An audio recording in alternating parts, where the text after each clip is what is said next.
Hello my dear student, मेरे YouTube channel cortex commerce में आपका हार्दिक स्वागत है। आज हम लोग वो टॉपिक पढ़ेंगे जो कंपनी अकाउंट में इशू ऑफ शेयर्स चैप्टर के अंदर आता है, जिस टॉपिक का नाम है issue of share for consideration other than cash. यानी जब कंपनी शेयर्स कैश के लिए इशू न करके किसी अदर पर्पस के लिए शेयर इशू करती है तो उसे ही issue of share for consideration other than cash कहते हैं। अब आप इसको और डिटेल से समझिए। जब कोई कंपनी किसी से एसेट्स परचेज करती है या किसी से रनिंग बिजनेस को परचेज करती है, रनिंग बिजनेस यानी चालू बिजनेस को परचेज करती है, इसके लिए सेलर को कैश में पेमेंट न करके शेयर में पेमेंट किया जाता है, यानी उसको शेयर इशू किया जाता है। तो इसे issue of share for consideration other than cash कहते हैं। इसे एक और तरीके से भी इशू किया जा सकता है, जैसे जब कोई कंपनी खुद के कंपनी को प्रमोट कराने के लिए या खुद के कंपनी का गुडविल को बढ़ाने के लिए किसी से सर्विस लेती है, यानी उसकी सेवा लेती है, तो उस सर्विस प्रोवाइडर को कैश में पेमेंट न करके शेयर में पेमेंट किया जाता है, यानी उस सर्विस प्रोवाइडर को शेयर इशू किया जाता है। तो इसे भी issue of share for consideration other than cash कहते हैं। लेकिन इस प्रकार इशू किए गए शेयर्स फुल्ली पेड शेयर्स होनी चाहिए और यह शेयर्स कंपनी एट पार यानी समूल्य पर या एट प्रीमियम यानी प्रीमियम पर किसी भी प्रकार से इशू कर सकती है। इस केस में कंपनी 4 सिचुएशंस में अपना शेयर कैश में इशू न करके किसी अदर पर्पस के लिए इशू कर सकती है। तो आइए देखते हैं वो 4 सिचुएशंस कौन कौन से हैं जिसके लिए कंपनी शेयर्स कैश में इशू नहीं करती है। तो फर्स्ट सिचुएशन है issue of shares to vendors और sellers for purchase of assets, यानी संपत्तियों की खरीद के लिए अंशों को जारी करना। यानी फर्स्ट सिचुएशन में कंपनी एसेट्स परचेज करती है, उसके लिए शेयर इशू करती है। सेकंड सिचुएशन है issue of shares for purchase of business और बिजनेस टेक ओवर, यानी व्यापार को खरीदने के लिए या व्यापार के अधिग्रहण के लिए अंशों को जारी करना। यानी इस सिचुएशन में कंपनी जब किसी से बिजनेस को खरीदती है, यानी उसका रनिंग बिजनेस को खरीदती है या रनिंग बिजनेस को लेती है, तो उसके बदले शेयर इशू करती है। थर्ड सिचुएशन है issue of shares to promoters for their service. इस सिचुएशंस में कंपनी प्रोमोटर्स को शेयर इशू करती है। प्रोमोटर्स कौन होता है? जो कंपनी का निर्माण करता है। तो उस प्रोमोटर्स को उसके सर्विस के बदले कैश में पेमेंट न करके शेयर में पेमेंट करते हैं, तो उसके लिए शेयर इशू करते हैं। और फोर्थ सिचुएशन है issue of shares to underwriters. तो अंडरराइटर्स कौन होता है? तो जब कंपनी अपना शेयर इशू करती है तो अंडरराइटर्स के थ्रू शेयर इशू करती है। तो अंडरराइटर्स अपने सर्विस के बदले कैश में पेमेंट न लेकर शेयर में पेमेंट लेती है, यानी कंपनी उसको सर्विस के बदले शेयर इशू करती है। अब ये सिचुएशन से रिलेटेड क्वेश्चन मैं आपको सॉल्व करके बताऊंगा, और ये सारे सिचुएशंस का क्वेश्चन आपको एक ही वीडियो में नहीं मिलेगा, 3-4 वीडियो में इस सिचुएशंस का क्वेश्चन मिलेगा, जिसको मैं प्लेलिस्ट में ऐड कर दूंगा। अब मैं आपको अकाउंटिंग ट्रीटमेंट बता रहा हूं। 4 सिचुएशंस है, 4 सिचुएशंस का अकाउंटिंग ट्रीटमेंट क्या होगा। सिचुएशन 1 है issue of shares to vendor for purchase of assets. First situation यही था, एसेट्स परचेज करने के बदले वेंडर को शेयर इशू करना। तो फर्स्ट सिचुएशंस के अंदर क्या क्या जर्नल एंट्री होगा वो देखिए। फर्स्ट जर्नल एंट्री होगा for purchase of assets from vendor और सेलर्स, यानी बेचने वाले से एसेट्स परचेज किए तो उसका जर्नल एंट्री क्या होगा। तो sundry assets account debit to vendors account. यहां सन्ड्री एसेट्स में बहुत सारा एसेट्स हो सकता है, तो सभी एसेट्स को इंडिविजुअली लिखना है, यानी एक एक करके लिखना है। जैसे plant and machinery account debit, land and building account debit, furniture account debit, इस टाइप से। और सारे एसेट्स परचेज प्राइस पर रिकॉर्ड होना चाहिए। परचेज प्राइस किसको बोलते हैं? जितना में आप सेलर से एसेट्स परचेज किए हैं, जिसको हम लोग एग्रीड वैल्यू भी बोलते हैं। नरेशन होगा being purchase of assets from vendors. और सेकेंड एंट्री, इसी वेंडर्स को इस एसेट्स परचेज के बदले पेमेंट जो किया जाएगा, यहां पेमेंट करना कैश में तो नहीं पढ़ रहे हैं, यानी शेयर में पेमेंट कैसे करेंगे वो पढ़ रहे हैं। यानी वेंडर को पेमेंट शेयर में करेंगे तो कैसे करेंगे? तो सेकंड एंट्री होगा on issue of shares to vendor for purchase consideration. Purchase consideration और परचेज प्राइस एक ही है। तो परचेज प्राइस के लिए वेंडर्स को शेयर इशू किया जाएगा, उसका एंट्री। तो इशू दो टाइप से किया जाता है, इशूड एट पार और इशूड एट प्रीमियम। तो फर्स्ट केस में इशू करेंगे एट पार पर, तो क्या जर्नल एंट्री होगा? तो ए नंबर है if share are issued at par, तो vendors account debit to share capital account. यही जो वेंडर क्रेडिट किए उसी को यहां डेबिट करना है। यहां जो अमाउंट होगा वही यहां भी अमाउंट होगा। तो vendors account debit to share capital account, ये इशूड एट पार का जर्नल एंट्री है। अगर शेयर वेंडर्स को एट पार पर इशू करते हैं तो ये जर्नल एंट्री होगा। तो नरेशन क्या होगा इसका? Being dot dot shares of rupees dot dot each issued at par to vendors for purchase price. यहां डॉट डॉट शेयर्स के जगह क्या लिखना है? वेंडर्स को जितना शेयर आप इशू कीजिएगा, नंबर ऑफ शेयर्स यहां भरना है।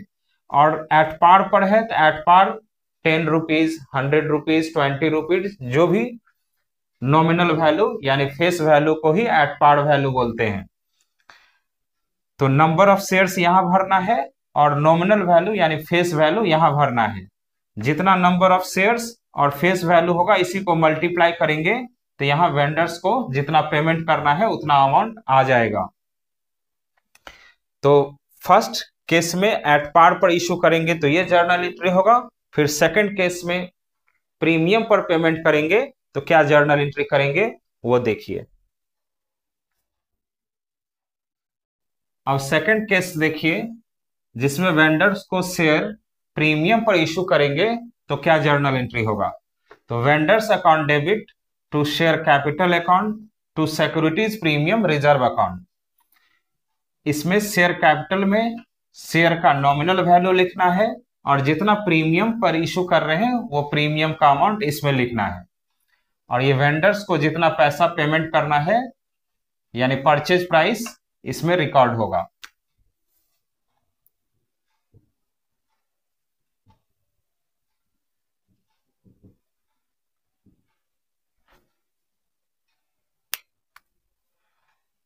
नरेशन क्या होगा? Being dot dot shares of rupees dot dot each. जितना नंबर ऑफ शेयर इशू करेंगे वेंडर को, नंबर ऑफ शेयर भरेंगे, उसका नॉमिनल वैल्यू पर शेयर का क्या है वो लिखेंगे। Issued at premium of rupees dot dot each. जितना रुपया प्रीमियम पर इशू करेंगे वो प्रीमियम का पर शेयर रेट लिखेंगे। For purchase consideration, purchase consideration के लिए वेंडर्स को कितना नंबर ऑफ शेयर, कितना रेट वाला था और कितना रुपया प्रीमियम पर इशू किए वो लिखना है। ये नोट में मैं आपको बता रहा हूं कि vendors account debit to cash और बैंक। कभी कभी ऐसा होता है कि वेंडर्स से जो आप एसेट्स परचेज किए हैं उस एसेट्स के बदले कुछ पैसा कैश में भी पेमेंट करना होता है, चेक में पेमेंट करना होता है, बैंक ड्राफ्ट में पेमेंट करते हैं। तो अगर जितना पैसा आपको बैंक ड्राफ्ट, चेक और कैश में पेमेंट करना है उसका एंट्री होगा vendors account debit to cash account. जितना आप वेंडर्स को कैश में पेमेंट कर दिए उसके बाद जितना देना था उसमें से ये कैश में पेमेंट जितना किए वो माइनस कर लीजिए। जो पैसा बचेगा उसके लिए शेयर इशू किया जाएगा। तो ये रहेगा क्वेश्चन में तो करना है, नहीं तो ये एंट्री नहीं होगा। नहीं तो यही दो फर्स्ट और सेकंड केस में से कोई एक एंट्री होगा। ये कैश में जब पेमेंट करेंगे तब ये एंट्री होगा। जब क्वेश्चन में इस टाइप का मेंशन होगा तो वहां मैं आपको सॉल्व करके बताऊंगा। तो फर्स्ट सिचुएशन के अंदर यही जर्नल एंट्री होता है। अब इससे रिलेटेड क्वेश्चन मैं सॉल्व करके बता रहा हूं। फर्स्ट सिचुएशन के अंदर फर्स्ट क्वेश्चन देखिए, X limited purchase machinery from Y limited for ₹90,000 payable in fully paid share of ₹10 each. Pass the necessary journal entries in the books of X Limited for purchase of machinery and the issue of shares. यानी x limited ने Y limited से 90,000 rupees में एक machine खरीदी, जिसका payment 10 rupees वाले fully paid shares में करना है। तो आपको मशीन को परचेज करने के लिए और शेयर इशू करने के लिए जर्नल एंट्री करना है। तो इसका सॉल्यूशन देखिए, journal entries in the books of x limited. X limited कौन है? परचेजर है, तो परचेजर की बुक में ही जर्नल एंट्री करना है, वेंडर्स के बुक में नहीं। तो एक्स लिमिटेड कौन हुआ? परचेजर हुआ, और वाई लिमिटेड कौन हुआ? वेंडर हुआ। वेंडर यानी सेलर। तो फर्स्ट जर्नल एंट्री होगा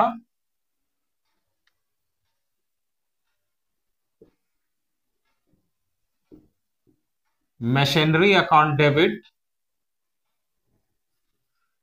to Y limited 90,000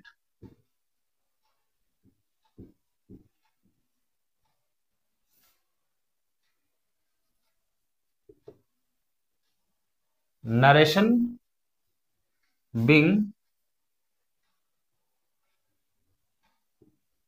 purchase of machinery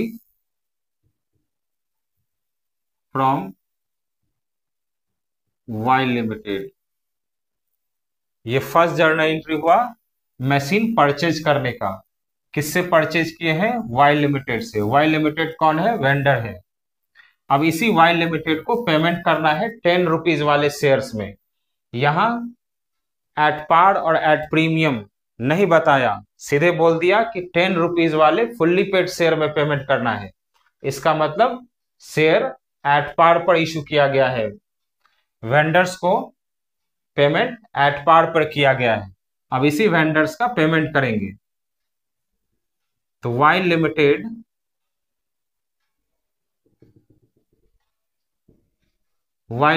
debit to shares capital account.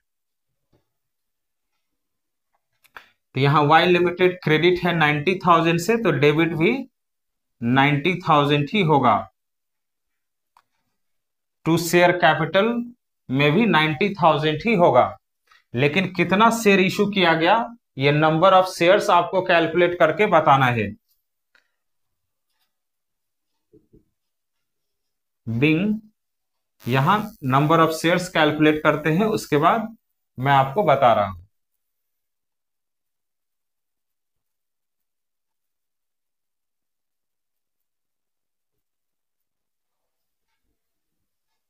Working note में करना है number of shares to be issued to Y limited is equal to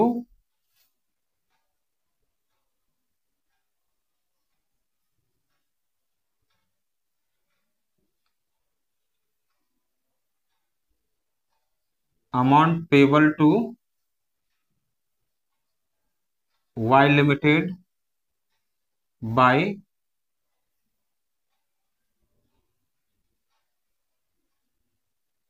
issue price per share. Y limited को कितना share हम 90,000 के लिए issue करेंगे, वो नंबर ऑफ शेयर्स कैलकुलेट करने का ये फॉर्मूला है। Number of shares to be issued to Y limited, amount payable to Y limited divided by issue price per share. यानी एक शेयर आप कितना में इशू किए उससे डिवाइड करना है। Amount payable to Y limited यानी वाई लिमिटेड को कितना पेमेंट करना है? 90,000 divided by issue price per share. कितना रुपया वाला शेयर उसको इशू किए हैं? तो 10 रुपीज वाला शेयर इशू किए हैं, तो उसका इशू प्राइस एट पार पर जब शेयर इशू होता है तो इशू प्राइस पार वैल्यू ही होता है, यानी फेस वैल्यू ही होता है। तो ₹10 10 से 90,000 में डिवाइड करेंगे तो 1010 कैंसिल होगा, तो आएगा 9,000 शेयर्स।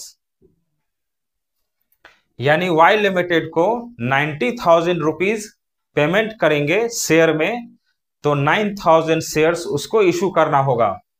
तो नरेशन में होगा being 9,000 shares of ₹10 each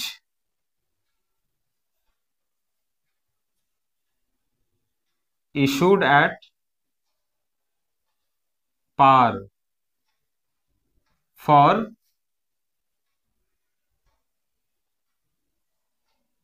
purchase price।